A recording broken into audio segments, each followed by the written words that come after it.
At Little River Elementary, there is currently no playground or outdoor playtime structure for students with disabilities. They only have an empty courtyard to run around in. For students like Emily, a little girl in a wheelchair, this means she has no chance to interact with her peers without disabilities. Due to these problems, our client at Little River Elementary asked us to create a fun device that facilitates playtime interaction between the students with and without disabilities. Our device needed to be safe, accessible to students with and without disabilities, and within the school's budget of $1,000. We also aimed for it to be inclusive, mentally stimulating, physically stimulating, durable, and able to be transported in and outside by the teachers.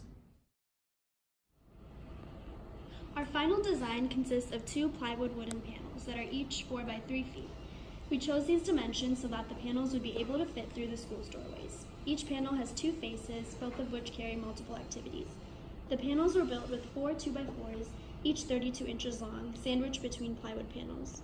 The panels were attached to a 6-inch by 4-foot wooden base, which was then connected to wheel bases on either end, which are 27.5 inches by 3 inches. Each wheelbase is attached to 2 wheels. All of these wooden components were drilled into each other using construction screws for optimal wheels were glued around the structure to prevent safety hazards posed by the open spaces and sharp edges.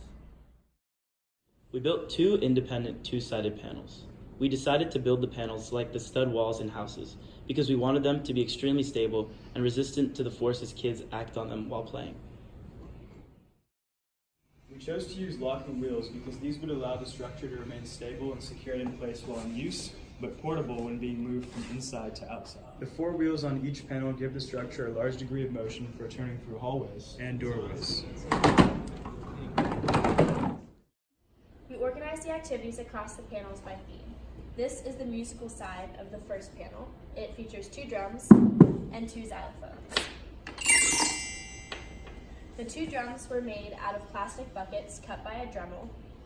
They were attached to the panel by drilling a small wooden piece into the panel and then drilling the 2 sides of the drum into the wooden piece. The 2 xylophones were drilled into the panel and oriented in the opposite diagonal directions, and the musical mallets are attached with Velcro. On the other side of this panel are toys and activities to stimulate the imagination. There are fidget spinners, 2 steering wheels, and different landscapes for each steering wheel. The fidget spinners were attached with double-sided tape to allow for unrestricted spin, and we hammered in a large screw bolt to attach the steering wheels and then fit a plastic cap over the bolt. The second panel is geared towards mental and physical stimulation with a 2-sided magnetic maze and a shape insertion game. For the shape insertion game, we designed the shapes in Adobe Illustrator and then laser cut the shapes out on a 17-inch by 21-inch piece of plywood. We then painted these shapes and glued wooden knobs onto them. The shapes were originally falling out, but we used Velcro to keep them in as the panel had to move. The magnetic maze was designed in Adobe Illustrator, where the lines in the software corresponded to the lines cut out by the laser cutter in a 1/2-inch sheet of casted acrylic.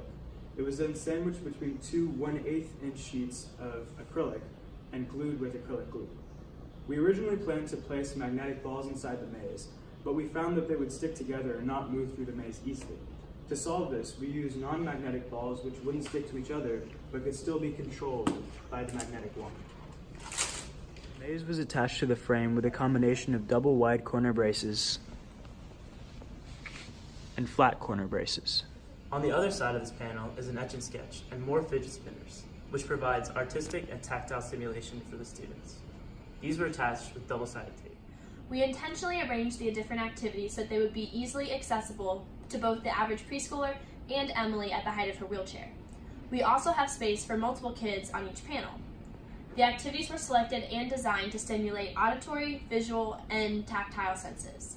When our client tested the device, she said that it was easily portable and safe for the school. Our material expert, Murad, confirmed that our device would be durable for at least 3 years. When used by kids, each panel was able to accommodate 2 kids at once, and it was very entertaining for them.